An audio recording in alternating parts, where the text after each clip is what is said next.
প্রথমত হচ্ছে যে ক্রিকেট বোর্ডের যে নির্বাচনটি সেটি অবশ্যই প্রশ্নবিদ্ধ একটি নির্বাচন ছিল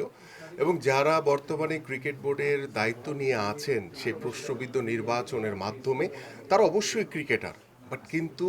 তাদেরকে যিনি নেতৃত্ব দিয়েছেন, যিনি জোর করে ইতিমধ্যে অনেকটা স্বৈরাচারী কায়দায় তাদেরকে নির্বাচিত করেছেন আমাদের সেই সাবেক ক্রীড়া উপদেষ্টা আসিফ মাহমুদ, এবং তিনি যেভাবে সরাসরি হস্তক্ষেপের মাধ্যমে ক্রিকেট বোর্ডে নির্বাচনকে প্রশ্নবিদ্ধ করেছেন, ক্রিকেটকে তিনি কলুষিত করেছেন এবং তার কারণে কিন্তু আজকে ক্রিকেট ক্ষতিগ্রস্ত হতে যাচ্ছে। বাট আমি যে বিষয়টি বলতে চাই যে খেলোয়াড়রা মাঠে খেলবে, এটা শতভাগ আমি চাই এবং ক্লাবগুলোকেও আমি অনুরোধ করব যে বোর্ডের সাথে আপনাদের যেই টানাপোড়েন রয়েছে সেটা সাময়িকভাবে কাটিয়ে উঠে আপনারা খেলাটাকে মাঠে রাখেন,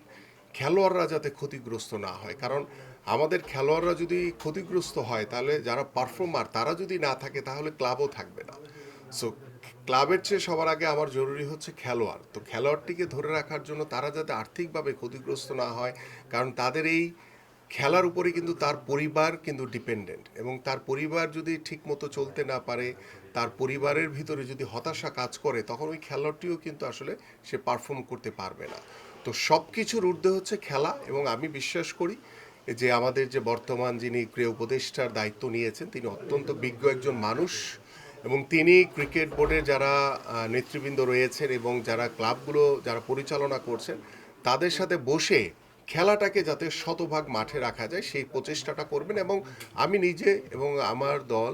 অবশ্যই আমরা চাই যে খেলাটি মাঠে করা হবে এবং খেলোয়াড়রা খেলবে, তারা তাদের বিষয়ে যাতে কোনো রকম কোনো টানাপোড়ান বা কোনো রকম কোনো বিশৃঙ্খলা যাতে তাদের বিষয় যাতে না থাকে সে বিষয়ে আপনারা যেমন খেয়াল রাখবেন, আমরাও ব্যক্তিগতভাবে আমাদের দলের পক্ষ থেকে খেয়াল রাখব যে এই ধরনের মানে বিশৃঙ্খলা ক্রিকেটকে যাতে ক্ষতিগ্রস্ত না করে, ক্রিকেট যাতে কলুষিত না হয়, এদিকে সকলেরই নজর রাখা উচিত।